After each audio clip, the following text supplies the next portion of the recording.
The check was for $2 million.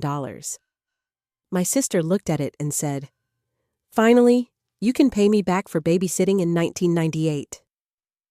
She wasn't joking. I should have known better than to leave the lottery commission envelope on my kitchen counter when Linda used her spare key to drop off what she called leftovers, but were really her way of checking if I was still alive. 63 years old, divorced, living alone. Apparently that made me a charity case in her eyes. But finding that check changed everything. Suddenly, I wasn't her pathetic older brother anymore. I was her personal ATM. "How much do I get?" she asked, already calculating in her head. "I mean, family takes care of family, right, Robert? And God knows I've taken care of you plenty.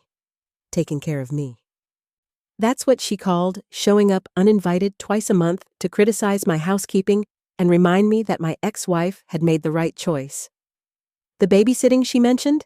I'd paid her $20 to watch my daughter for 2 hours while I went to a job interview after my first layoff.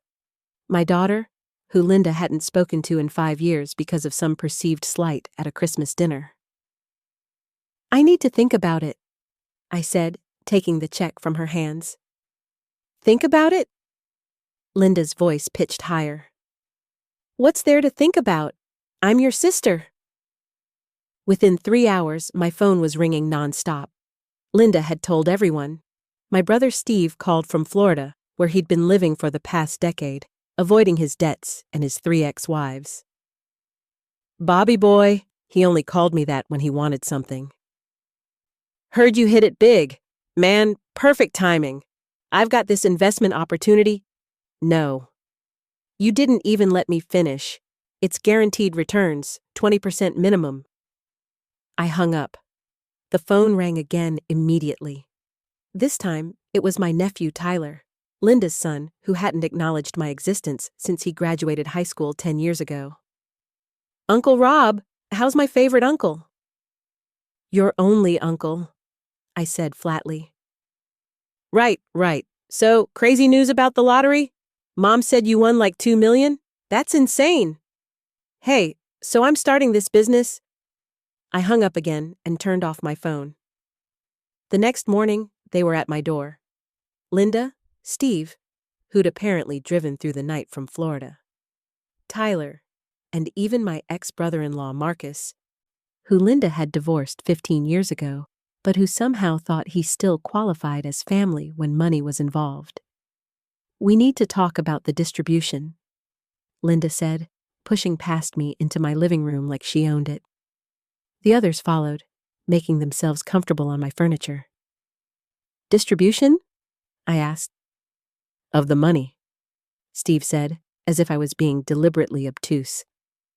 "Obviously, you can't keep it all. That would be selfish." "Selfish?" I repeated the word, tasting its irony.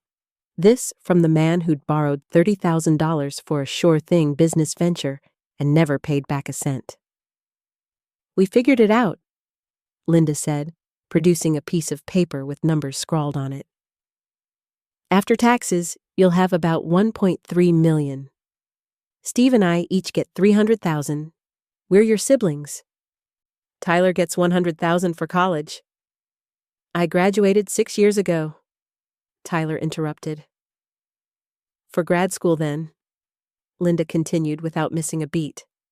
"Marcus gets $50,000 because he's been part of this family for 20 years. We've been divorced for 15 years, I reminded her. "The point is," Steve said, leaning forward, "family shares good fortune. That's what family does." I looked at each of them, these people who'd become strangers until a lottery check made me worth knowing again. Linda, who'd called me a loser when my business failed. Steve, who'd disappeared when our mother was dying and I'd handled everything alone. Tyler, who couldn't be bothered to send a card when I had heart surgery 2 years ago. Marcus, who wasn't even family anymore. "You're absolutely right," I said. They all smiled, relief washing over their faces. "Family shares, which is why I've already set up a trust." The smiles froze. A trust? Linda's voice was sharp. An irrevocable trust, actually. Drafted by my lawyer yesterday, signed and witnessed this morning. The entire sum, after taxes, is now locked in a trust fund. Well, that's smart, Steve said slowly. Tax purposes and all. So when do we get our distributions from the trust? You don't. The silence was beautiful. I'd waited 3 decades to see these particular expressions on their faces. What do you mean, we don't? Linda stood up, her face flushing red. The trust has very specific parameters. It pays out a monthly income to me for living expenses. The bulk of it is designated for charitable donations to 3 organizations: the food bank where I volunteered while you all pretended I didn't exist, the hospital that saved my life when none of you even visited, and a scholarship fund for first-generation college students.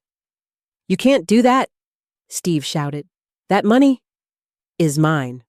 Was mine.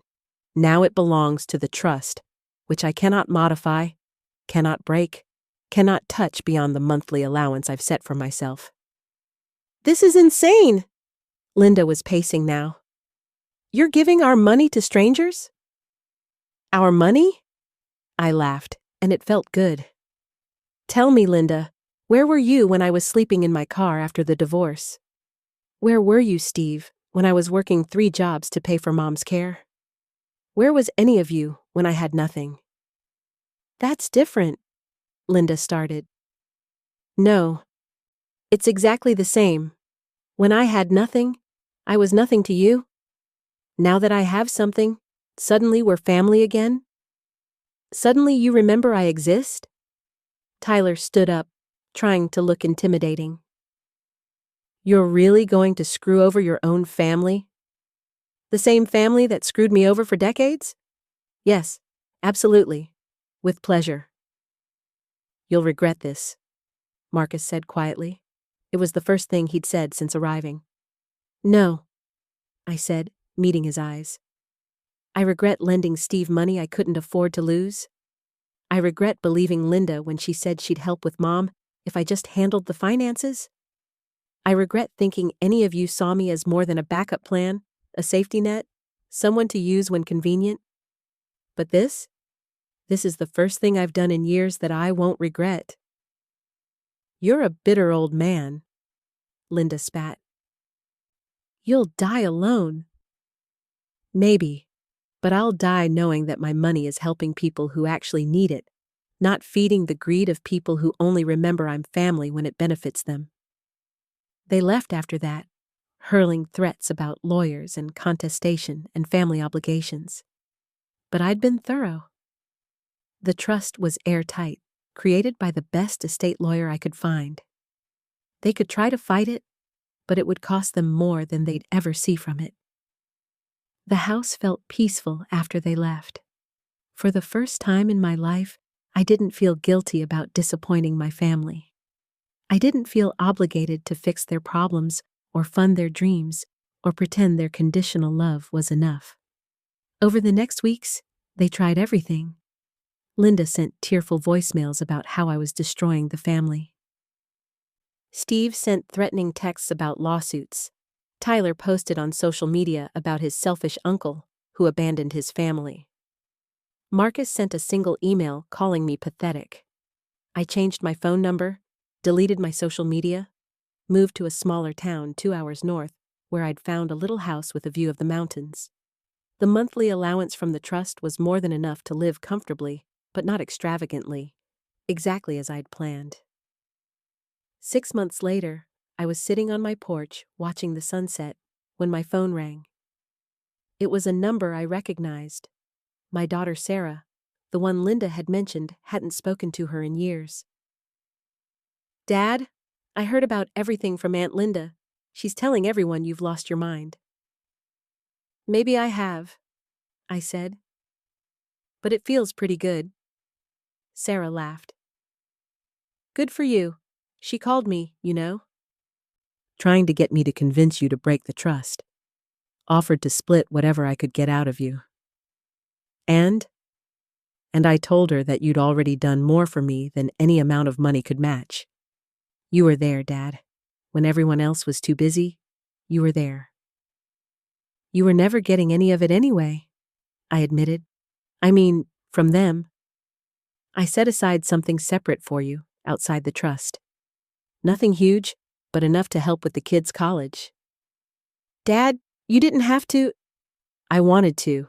There's a difference between helping family and being used by family. You never made me feel used. We talked for an hour, the longest conversation we'd had in years. After we hung up, I sat in the gathering darkness, thinking about Linda's prediction that I'd die alone. Maybe she was right. But I'd rather be alone than surrounded by people who only valued my bank account.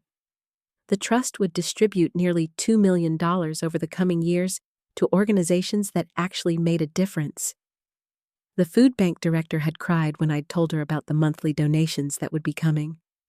The hospital was naming a wing after my mother, something I could never have afforded before.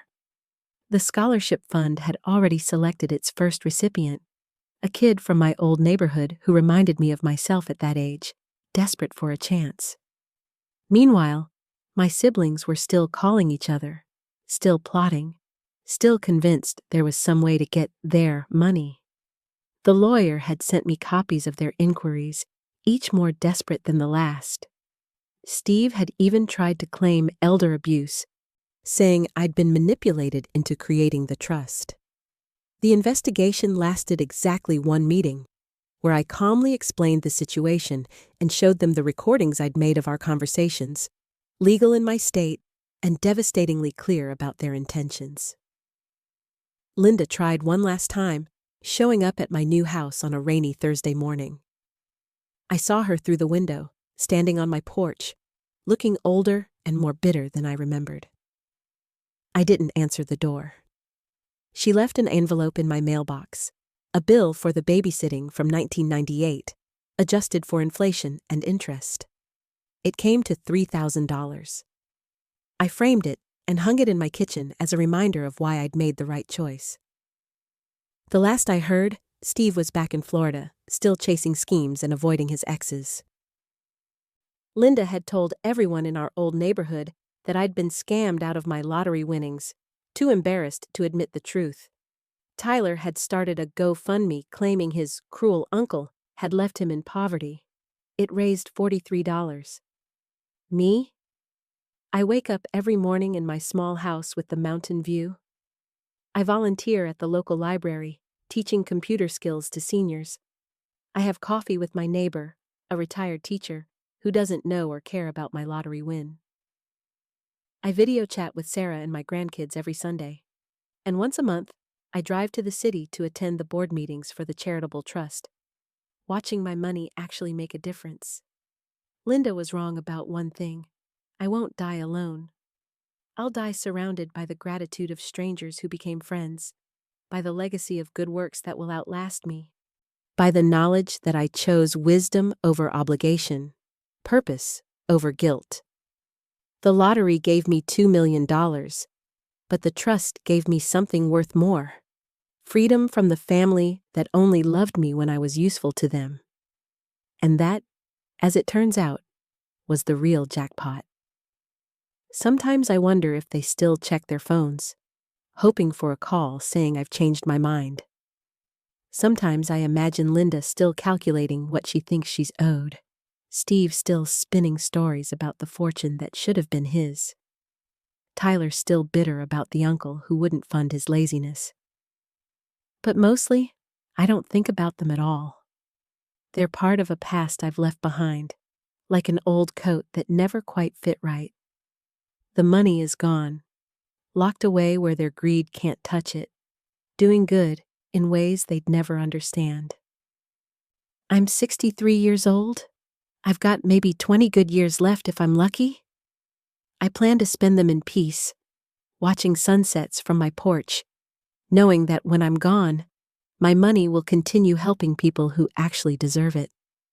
People who, unlike my family, won't need to wait for someone else's good fortune to change their lives.